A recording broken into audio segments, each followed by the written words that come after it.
असली जंगल राज तो उत्तर प्रदेश में है। क्या हो रहा है वहां? लखीमपुर खीरी में क्या हुआ? हमारी 2 दलित बहनों की जो है हत्या कर दी गई। क्या हो रहा है उत्तर प्रदेश में? हाथरस में क्या हुआ? हर दिन सरेआम क्या हो रहा है वहां उत्तर प्रदेश में? प्रसाद कह रहे हैं बीजेपी कार्यकर्ताओं के साथ गलत किया है पुलिस ने बंगाल में। और जो बीजेपी कार्यकर्ताओं ने पुलिस के साथ किया है, इतनी बेरहमी से पुलिस की पिटाई की है, वो एकदम अपराधी लग रहे हैं। पुलिस के साथ ऐसा व्यवहार, पीट रहे हैं, लाठी डंडों से पीट रहे हैं। क्या इनके घर में कोई नहीं है? कोई संवेदना नहीं है भाजपा संघ वालों को? गुंडा, ये लोग पूरी तरह से गुंडे हैं। भाजपा और संघ के लोग खुलेआम गुंडागर्दी करते हैं और इनके गुंडागर्दी पर रोक इस देश की जनता आने वाले समय में लगाएगी। हर दलित बच्ची के लिए स्मृति ईरानी खड़ी है, हर महिला के लिए स्मृति ईरानी खड़ी है। देखिए लखीमपुर खीरी के लिए स्मृति ईरानी नहीं आएंगी, वो तो झूठ की मशीन है। अभी ताजा तरीन इनका तो ये असल में भाजपा और संघ झूठ की चलती फिरती फैक्ट्री होते हैं, झूठ की मशीन है। झूठ अभी उन्होंने झूठ बोला ना। एक ताजा जो विपक्ष के नेता है राहुल गांधी जी को लेकर उनका एक बयान आया था कि विवेकानंद की मूर्ति को प्रणाम नहीं किया, निर्लजता किया, और वो वीडियो आ गया जिसमें विवेकानंद की मूर्ति को प्रणाम करके चल रहे हैं। उनकी बेटी का जो बियर बार चलने का मामला है उसमें झूठ पकड़ा गया। ये उनका जो ये डिग्री है कौन सा पता नहीं, ये लोग किस यूनिवर्सिटी किस ग्रह की डिग्री है, इतना झूठ ये लोग बोलते हैं। वो जवान फिसल जाते। नहीं, बीजेपी वाले बोले तो जुबान फिसल गई, बाकी लोग जो बोल रहे हैं झूठ। मतलब तो प्रधानमंत्री जी की तो रोज ही जबान फिसल रही है। कहां से डिग्री लेकर आए हैं इंटायर पॉलिटिकल साइंस? इस पृथ्वी पर, इस ग्रह पर तो ये डिग्री कहीं नहीं पाई जाती है। कैम्ब्रिज से लेकर भागलपुर और बनारस और जेएनयू जैसे विश्वविद्यालय में। पता नहीं मोदी जी हो सकता है एलियन होंगे, दूसरे ग्रह से डिग्री लेकर आए हैं, उनकी तो डिग्री का भी पता नहीं। डिग्री छोड़ी, डिग्री का क्या है? बीजेपी का विरोध करना। डिग्री पर बात इसलिए हो रही है क्योंकि झूठ बोलते हैं, ये उनके झूठ पर बात हो रही है। देखिए अब जन्मदिन आ रहा है, थोड़ा सा कम आलोचना करेंगे तो क्या हो जाएगा? नहीं, उनके जन्मदिन से जनता को क्या फायदा होना है? उन्होंने 8 साल में, इस 8 साल में उन्होंने देश की जनता को तबाह और बर्बाद कर दिया है। आरएसएस का चीफ 100 साल में सिर्फ ब्राह्मण होता है। आप भी तो हिंदू हैं। फिर हमको किसी दलित को आरएसएस का चीफ बनाओ, किसी आदिवासी को आरएसएस का चीफ बनाओ, किसी महिला को आरएसएस का चीफ बनाओ, तब न जाने यादव को बनाओ, गुर्जर को बनाओ आरएसएस का चीफ, तब तो मानेंगे कि हिंदू राष्ट्र है और हम भी हिंदू हैं। जब आप जज क्यों नहीं बना रहे? वाइस चांसलर क्यों नहीं बना रहे? जेएनयू जैसे विश्वविद्यालय में, तमाम सेंट्रल यूनिवर्सिटीज में एक भी वाइस चांसलर क्यों नहीं है ओबीसी का, दलित का? क्यों नहीं है? योग्यता नहीं है। कोई भी योग्यता क्या होती है? जो बच्चा अभी मांग रहा है आपसे चौक चौराहे पर 10-5 रुपया, उसका इंग्लिश स्कूल में कॉन्वेंट में एडमिशन करवा दीजिए। फिर देखिए कम से कम वो इंजीनियर तो जरूर बनेगा। और जो बच्चा करोल बाग के पब्लिक स्कूल में पढ़ता है उसका सरकारी स्कूल में एडमिशन कराइए जहां गांव का दलित पढ़ता है। सब योग्यता का तेल निकल जाएगा। योग्यता तो अवसर का नाम है, जिसको अवसर मिला वो योग्य है। सबसे ज्यादा आप लोग दिखते हैं तो कहां से योग्यता है? ऐसा बिल्कुल नहीं। आप लोग खुश हैं? ऐसा है कि हम लोगों के अंदर धर्म और जाति का जहर इतना डाल दिया गया है, उसको तोड़ने में बाबा साहब टूट गए, उसको तोड़ने में मान्यवर कांसीराम टूट गए, उसको तोड़ने में पेरियार की क्षमता खत्म हो गई। ये आसान नहीं है। जातिवाद का जो जहर है ना, वो एड्स के वायरस से भी खतरनाक है।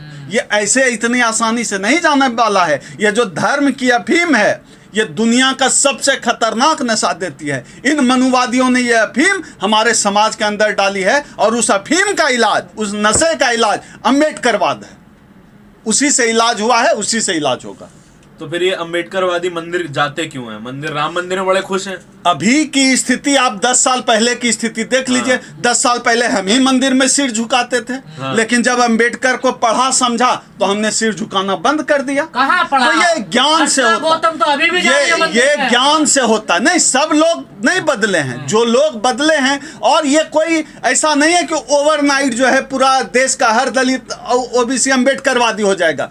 ये एक प्रक्रिया है, सतत चलने वाली प्रक्रिया है। पेरियार, ज्योतिबा फुले, सावित्रीबाई फुले, मान्यवर कांसीराम से, इस तमाम लोगों ने इसके लिए लड़ा है, तब आज स्थिति बदली है। नहीं तो कहाँ कुछ हो रहा था।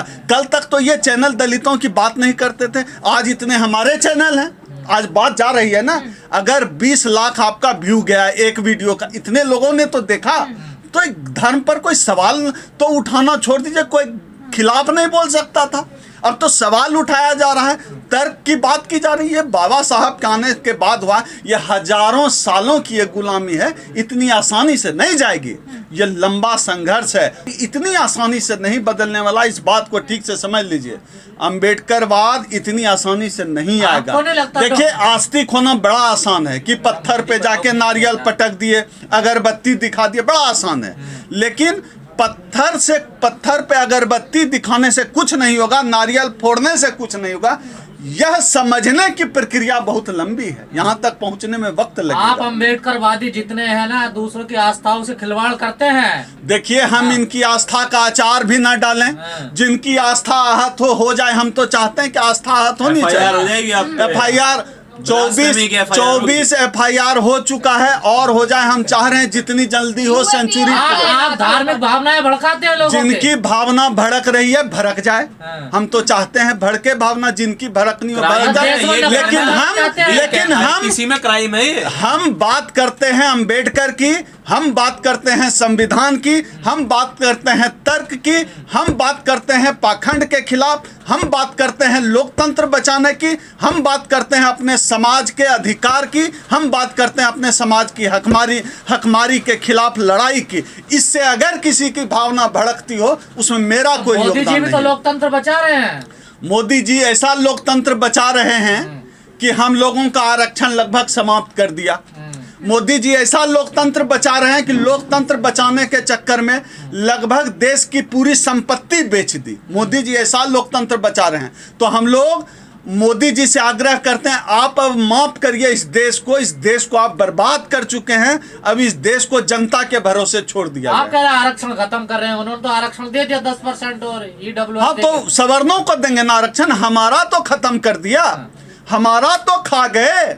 हमारा ही हिस्सा तो बांट रहे हैं, हमारा तो खा गए। निजी का मोदी जी को कौन बदनाम कर सकता है भैया? मोदी जी ने खुद ही इतना पूरी दुनिया में नाम कर रखा है।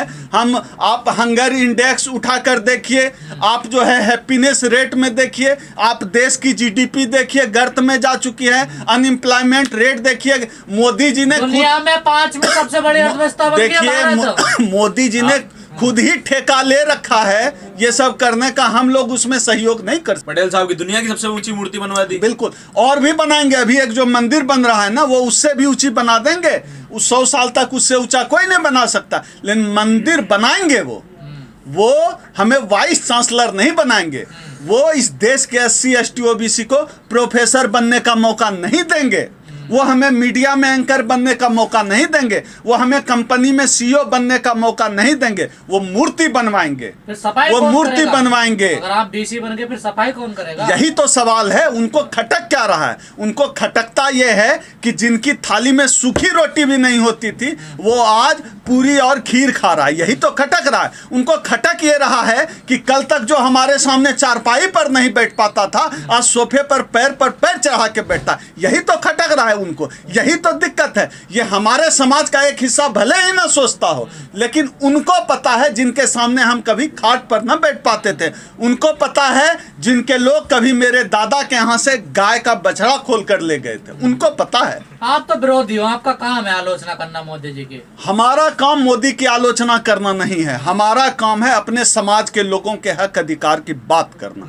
हमारा काम है इस देश के लोकतंत्र की रक्षा करना। हमारा काम है बाबा साहब डॉक्टर अंबेडकर ने जिस समतामूलक समाज का सपना देखा, उस सपने में अपना अंश भर योगदान करना।